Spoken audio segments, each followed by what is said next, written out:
By 1983, the Superman series had lost a bit of momentum. The first film redefined the superhero genre, and the second was a hit, despite having behind-the-scenes conflicts. But with Richard Donner gone and Richard Lester fully in charge, Superman 3 took a hard turn toward comedy, one that alienated most of its audience. The producers aimed to keep the franchise as profitable as possible. They built the film around Richard Pryor after he had praised Superman 2 on national TV. He was cast as a computer hacker despite having no connection to the character or comics. David and Leslie Newman returned to write the script, leaning into slapstick and satire at the expense of tone and coherence. Christopher Reeve returned, but Gene Hackman didn't. Margot Kidder was cut down to a cameo after criticizing the producers, and Annette O'Toole stepped in as Lana Lang. Robert Vaughn played a generic tech villain meant to fill Luthor's shoes, and the effects were hit or miss. The lower budget really showed in more than a few places, but the film felt out of touch.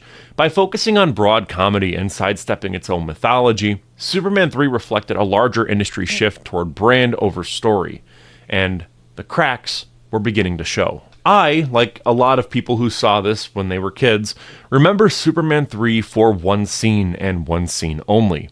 The moment where the computer becomes self-aware and forcefully transforms Vera into a cyborg. That scene horrified me. The way she screams, it stuck with me for years. I had vivid nightmares about it. It's a moment that still sticks with me to this day, even if I'm not sure how to feel about the rest of the film. This is Superman 3. Gus Gorman, a novice programmer, is hired by industrialist Ross Weber to manipulate global systems and build a supercomputer capable of controlling weather. Meanwhile, Superman returns to Smallville and turns erratic after exposure to synthetic kryptonite. This leads to a psychological split and a junkyard battle between Superman and his darker self. Regaining control, Superman confronts the supercomputer, which turns on its creators and forcibly transforms Webster's sister, Vera, into a cyborg. He ultimately disables the machine using acid and restores order. Gus rejects villainy and walks away while Superman returns to Metropolis, leaving Smallville behind. Superman 3 marks a sharp departure from the grounded tone of the original film. What once felt like a sincere attempt to bring Superman into a believable world now plays like a self-parody. The film opens with a slapstick set piece that feels more like a rejected Pink Panther sketch than a scene from a superhero movie. There's mimes, penguins, and blind pedestrians that populate the streets of Metropolis. It turns the once grounded and realistic city into a cartoon. There's never really any texture or a sense of place. It never feels lived in. It ends up feeling like the Lego adaptation of Superman 3 rather than a proper sequel to the first two films. The Metropolis of Superman 3 feels like a backlot. It feels staged, like everyone's in on a joke that only the director finds funny. Meanwhile, Margot Kidder's near complete absence from the vast majority of the film only makes things worse. She appears very briefly at the start before being written off on assignment in South America. Given how central Lois Lane was to Superman 2, the decision to sideline her feels very hollow. Kidder brought wit and sincerity to the role, and her chemistry with Christopher Reeve anchored the first two films, and without her, the emotional through line completely falls apart. It's made even more frustrating by the decision to pair Clark with Lana Lang instead. Lana is charming in her own right, but watching Clark bounce from Lois to Lana without any acknowledgement of the past films just feels wrong. It makes Clark look emotionally careless, as if none of what happened before matters. This creates a tonal dissonance that the movie never really resolves. The Clark-Lana dynamic actively rewrites who Clark is and how he behaves. Coming straight off Superman 2, where Clark was willing to give up his powers for Lois, this pivot to Smallville courtship makes him feel very insincere. The film doesn't treat it as a conflict or even a complication, it just pretends that the last movie didn't happen. The result is a version of Clark that feels less heroic, not because he's evil Superman, we'll get there, but because he seems completely untethered from the emotional stakes that used to define him. And yet, Superman 3 isn't without moments that work. The chemical plant rescue is a clear standout. It's one of the few sequences that feels like it belongs in a Superman film. Watching him freeze a lake and drop it over the fire is the kind of creative problem solving that reminds you why the character works so well. There's never any irony, it's just Superman doing what Superman does best, saving lives with precision and compassion. If the entire film had been built with that kind of energy, we might be having a very different conversation right now. Christopher Reeve remains the best part of Superman 3, even when the script gives him nothing to work with. He still finds a way to bring a bravado to the role. One of the more underrated moments in the film is a scene where he dances with Lana Lang at a Smallville reunion. It's an awkward, dorky, but wonderfully sincere dance that is on par with Crispin Glover's infamous routine in Friday the 13th, the final chapter. It's moments like that where Reeve shines, reminding you that even without the cape, he knows how to play Clark as someone real. To me, what stands out about Reeve's performance here is how much range he's asked to cover in this film. He's essentially playing three characters: Clark Kent, Superman, and a corrupted version of Superman. Each feel distinct, and that's entirely due to Reeve. He plays evil Superman with an uncomfortable edge, leaning into a version of the character that's smug, violent, and clearly spiraling. The 5 o'clock shadow, the muted suit, the simmering resentment, all of it works visually and tonally. I love the stupid scene where he blows out the Olympic torch. It's so dumb, I love it. The fight between evil Superman and Clark Kent is the film's biggest swing. It's very ambitious, weirdly operatic, and filled with memorable staging. I mean, having it in a junkyard is perfect. But as strong as the set pieces are, the moment feels very disconnected from any real internal conflict. To me, that is a very big problem. The film gestures at an arc, but it never really commits to one. There's a single line from Ricky about Superman being in a slump. Superman, you're just in a slump! You'll be great again! But the story never really builds on that. There's no groundwork laid for a crisis of identity or purpose. The evil Superman subplot just happens after he's exposed to synthetic kryptonite. The split between Superman and Clark could have been used to explore doubt, guilt, or even burnout. Instead, it just becomes a gimmick of, what if Superman fought himself? That's an idea with potential, but here, it's all surface level. The film wants the catharsis of redemption without putting in the work to earn it. What could have been the emotional core of the movie ends up feeling more like filler. The character of Ross Webster doesn't help things either. Robert Vaughn does what he can, but there's just nothing interesting on the page. He's such a boring character. Webster reads like a placeholder, a Lex Luthor stand-in written under the assumption that Hackman would return. When that didn't happen, the film just swapped the name and kept the rest. He's not threatening, he's not clever, and he's not funny enough to justify the screen time. Every time he's on screen, the film just grinds to a halt. He's a reminder that the movie has no idea what kind of threat Superman should be facing.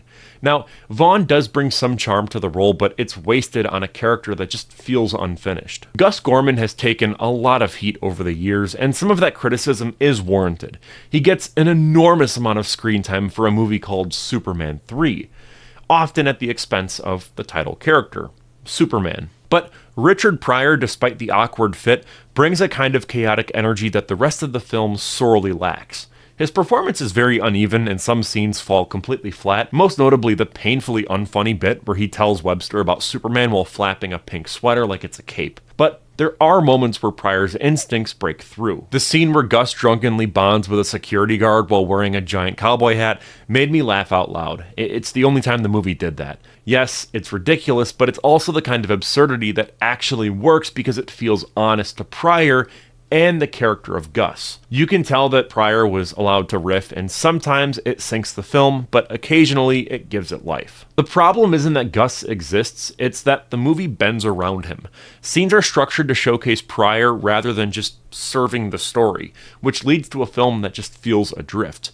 By the time the third act arrives, it's hard to shake the feeling that you've been watching Richard Pryor the movie guest starring Superman. That imbalance becomes more glaring the further the film goes on, especially once the actual stakes of the story emerge. The climax of the film is one of the weakest in the entire series. The computer-turned-sentient weapon never feels like a fully realized threat, and most of the tension evaporates long before the fight is over. The one exception is the transformation of Vera into a cyborg, which still carries a lot of horror with it.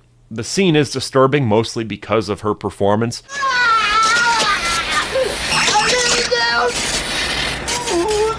Sis? Even that moment doesn't hit as hard as it did when I was a kid.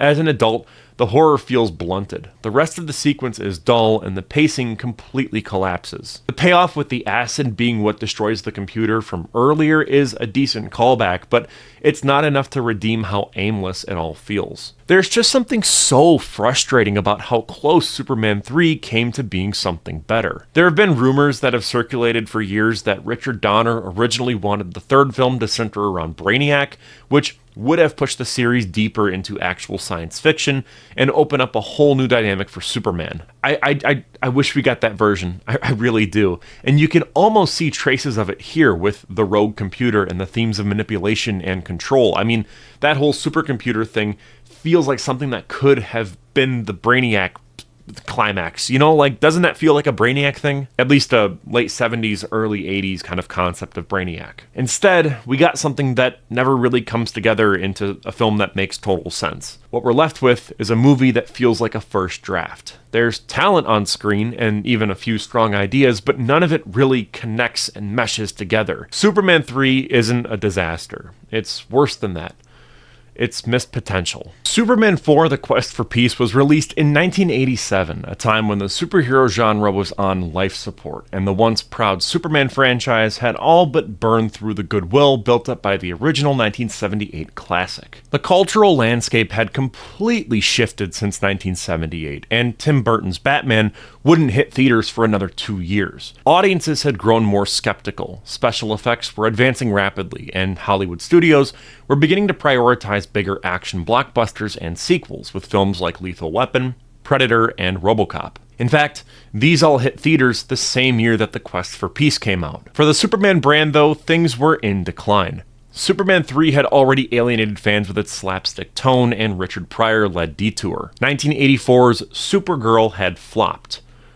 Badly. The momentum was gone, and then Cannon Films came calling. At this point, Cannon, a production company that was best known for churning out awful, schlocky, low-budget action flicks like The Delta Force and Death Wish 3, acquired the rights to Superman through a deal with the Salkinds and Warner Brothers. They promised a back-to-basics sequel that would restore the character's dignity and focus on something important. Star Christopher Reeve agreed to return, but only under specific conditions. He wanted creative input, a socially relevant story, and the ability to steer Superman in a more thoughtful direction. He even went as far as to co-write the screenplay alongside Lawrence Connor and Mark Rosenthal, framing the story around nuclear disarmament. It was the kind of message that Reeve believed in personally, but no message could survive the production collapse that followed. You see, Cannon Films was in deep financial trouble. The studio had promised a $35 million budget, but slashed it to $17 million just before shooting. Sets were recycled, effects were rushed, and flying sequences relied on cheap rear projection and sloppy blue screen work. The film looked unfinished because it was unfinished. Even returning stars couldn't save it. Gene Hackman was back as Lex Luthor, but was saddled with John Cryer's Lenny, who a lot of fans hate. By the time The Quest for Peace hit theaters, audiences didn't buy in. Critics mocked it, the film bombed hard, and for nearly 20 years, this was the final word on Superman in cinema, a franchise that began as a landmark in special effects and sincere heroism, ended not with a bang, but with a bargain bin whimper. The Quest for Peace holds a reputation as being the worst Superman movie ever made. Everyone from the nostalgia critic to Chris Stuckman have torn this film apart frame by frame. These are videos that I watched a ton of as a kid, but while preparing for this retrospective, it suddenly hit me that I've never actually seen this movie outside of YouTube videos where angry critics tear it apart. As a result, I wanted to watch this with an open mind. Is it secretly a diamond in the rough, or a piece of dog shit that deserves the reputation it currently has? Without wasting any more time, this is Superman 4: The Quest for Peace. Superman retrieves a Kryptonian energy module and learns that it can only be used once. After tensions rise between the US and the Soviet Union, he vows to eliminate all nuclear weapons by throwing them into the sun. Meanwhile, Lex Luthor escapes prison, steals Superman's hair, and uses it to create Nuclear Man, a solar-powered villain born from the nuclear missiles that Superman destroyed. After a series of global battles, Superman is weakened but heals using the energy module. He defeats Nuclear Man by creating a solar eclipse and trapping him in a power plant. Lex is returned to prison, and Superman reminds the world that peace must be earned and not imposed. There's a surprising surprising amount of sincerity in the quest for peace, and despite its many flaws, I would argue it's a way more interesting film than Superman 3. The central themes of corporate greed, media corruption, and the decay of rural American values may be handled clumsily and presented in a really shallow manner, but they're still there. They're just right beneath the surface. The subplot that kind of starts at the beginning of the film and then is never really revisited, with the developers trying to buy out the Kent farm, touches on something really important. It's not just about Clark preserving his childhood home, but instead it's about resisting a version of progress that treats memory and heritage as obstacles in the way. Similarly, the Daily Planet being bought out by tabloid mogul David Warfield is a reflection of the late 1980s media landscape, where sensationalism was quickly overtaking journalism. Like I said though, these ideas aren't explored with much depth, but they're far more engaging than anything in Superman 3, which often felt like it was just killing time rather than telling a good story. Tonally, the quest for peace feels like a big course correction. It's clearly trying to recapture some of Richard Donner's sincerity while softening Richard Lester's slapstick tendencies. There's still levity, but it feels less forced. Gone are the sight gags and the cartoon sound effects that plagued Superman 3. What remains are character-driven beats, even if the execution doesn't always land. There's a real attempt to give Superman an ethical dilemma again, to put the character in situations where there isn't really an easy answer. Whether or not the film succeeds, the ambition is evident, and I gotta give it credit for that. That alone gives it more narrative weight than its immediate predecessor. Gene Hackman's return as Lex Luthor helps to anchor the film, even if the character is stuck in a recycled version of his old routine. Hackman knows how to play the part with charm and menace, and his presence gives the film a little more gravity. Unfortunately, he's saddled with Lenny Luthor, played by John Cryer, in full quirky sidekick mode. Cryer's performance is grating, though I don't think it's necessarily really terrible.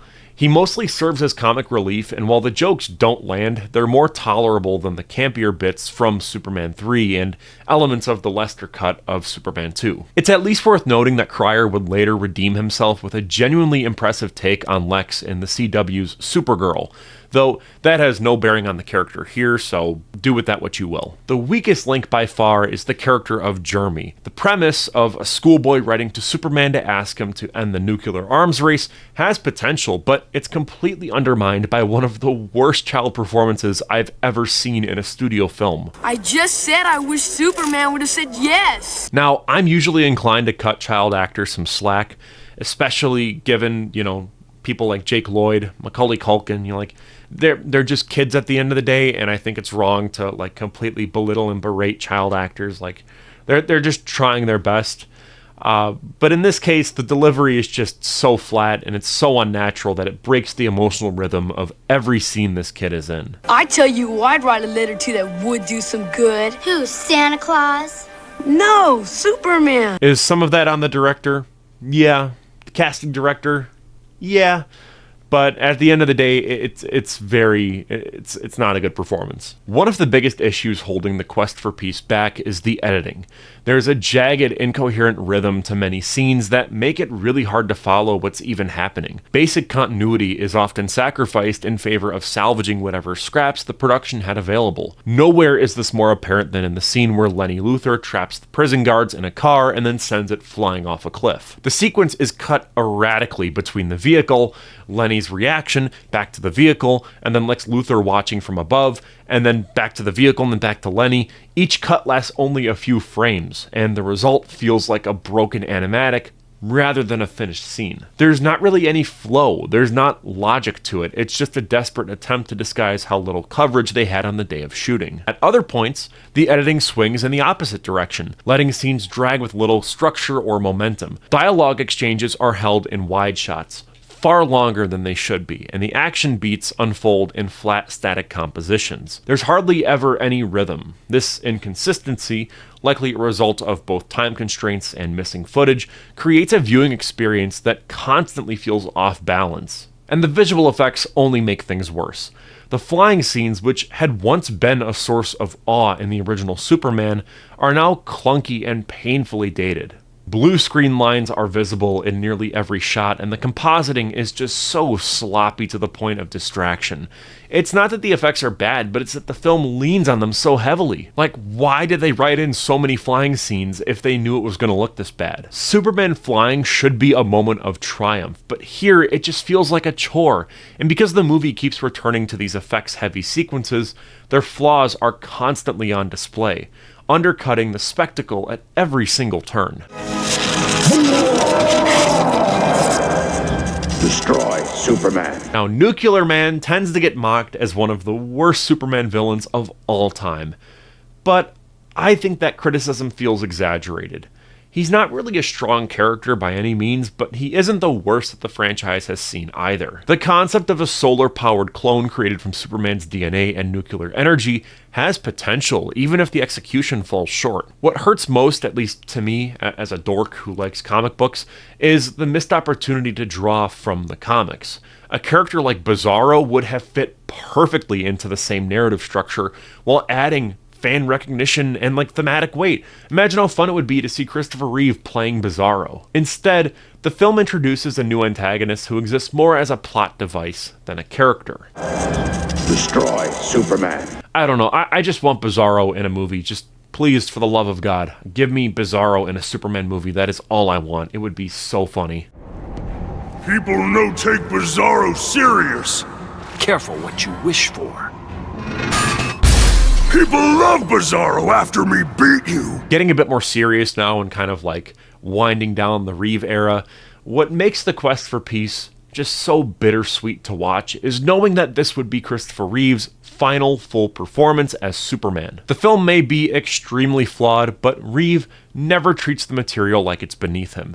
He plays every scene with sincerity, anchoring the film with a level of integrity that the script doesn't always earn. Even when surrounded by unfinished effects and awkward dialogue, he stays fully committed. You can tell he cared about the character, and more importantly, about what the character represented. Reeve's passion is most evident in the film's social messaging. The whole nuclear theme is handled with little nuance, but the heavy-handedness feels completely intentional. Superman is a character that is not built for moral ambiguity. He is meant to represent clarity in a world defined by fear. Reeve's delivery completely reflects that. When he stands before the United Nations and speaks about peace, it doesn't feel like an actor just reciting lines for a paycheck. It feels like someone trying to say something real through the only platform that he had. That kind of honesty, even in a film that is this messy, is rare. Unfortunately, the quest for peace ended up being Reeve's last chance to wear the cape in a leading role. The poor reception shut the door on any future sequels, but even beyond that, his life changed forever in 1995 when he suffered a spinal injury after being thrown from a horse. The accident left him paralyzed from the neck down and marked the end of his time as a physically active performer. Years later, though, Reeve made a guest appearance on Smallville playing Dr. Virgil Swan, a reclusive scientist who guides Clark Kent toward understanding his Kryptonian origins. The role was short but meaningful. It brought Reeve back into the mythology he helped define and pass something on to the next generation. For many fans, it was a quiet moment of closure, even though the quest for peace never gave him the farewell he earned.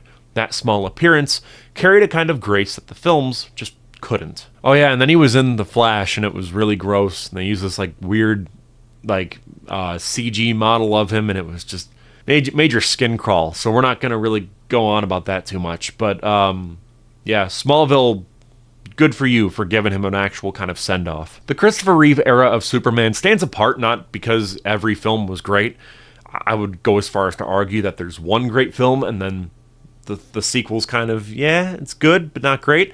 And then the other two are kind of bad. Instead, that era stands out because his portrayal defined the character for generations. Across 4 uneven movies, Reeve brought a very consistent sense of warmth, conviction, and humanity to a role that could have easily been reduced to nothing more than spectacle. Whether he was saving the world or fumbling through a scene as Clark Kent, Reeve brought a level of control and presence that grounded the material. What separates his portrayal is how much care he brought to both sides of the character.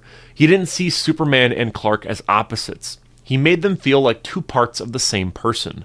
His Clark wasn't just a disguise, and his Superman was not invincible. That balance gave the performance a quiet depth that never felt forced or sentimental. Looking back in retrospect, that's kind of what we're doing here, the Reeve era feels like a complete statement, even if the last 2 entries in the series fell short. The first film captured something timeless, and everything that followed, whether flawed or ambitious, continued to reflect Reeve's personal belief in what Superman could represent. He gave the character dignity, patience, and grace. No reboot or reinterpretation has ever fully replicated what he managed to do with silence, posture, and stillness, and they likely never will be able to replicate it. The films may vary in quality, but his performance never does. And with all of that out of the way, I'm Cole McCormick. You're watching Firewood Media. This is part 3 and also kind of part 4 of my giant Superman retrospective project, where I talk about every single big theatrical Superman movie from 1978 onward. Originally, this was going to be 2 videos where I was going to talk about Superman 3 and Superman 4, but I ultimately decided to just say, you know what, let's make it all one big video, package it all together, since the Superman 3 one would have been about 10 minutes, and the Superman 4 one would have been about like 12 minutes, and it's like, it works better as one big video. Massive thank you to our channel members. Their names are listed right here. If you want to be a member, it is just $1.99 a month. You get early access to all of our videos, as well as a bunch of members-only videos that you can really only get if you're a member. You've got videos where I talk about my vinyl record collection, all of our live streams as well. We have a massive back catalog of those that you can just pull up and watch at any time. There's also a new tier for $50. I will make a custom video about whatever YouTube-friendly topic that you would like me to cover. Is there an obscure game, comic book, movie, TV show that you want me to talk about? There you go. That's your chance to do so. Stay tuned, because up next I will be talking about Superman Returns, a film that as a kid I was kind of bored by, if I'm being honest. And it's been a very long time since I've seen it, so I'm curious to know if it's better than I remember it being, or if it's actually that boring. I really don't know. And then I want to cover all of the Snyderverse movies in one go, so that would be Man of Steel, Batman v Superman, and Justice League, and I'll also talk about the Snyder Cut version of Justice League. And then that should take us right to July 11th. Now, I've already purchased tickets to go see Superman 2025 in IMAX, and I'm seeing it July 8th because I have Amazon Prime. So I will watch it and then have a review ready, film it, write it, or whatever, after I see it. And then it should be out on the 11th at 8 a.m. So hopefully when most other people are seeing it, my review will be ready for you to see. I'm going to do spoiler-free for the first maybe 10 minutes, and then the rest of it is going to be spoiler-filled ramblings, I'm sure. So anyways, I just wanted to say thank you so much for all the support on the most recent video that I put out talking about the Snyder subreddit. It is insane, the response that has gotten. So I just wanted to say from the bottom of my heart, thank you so much for all the support lately. It's nuts. It really is. I'm just a guy making videos in his bedroom. So, with all that out of the way, I'm Cole McCormick. You're watching Firewood Media, and I will see you in the next one. Peace out.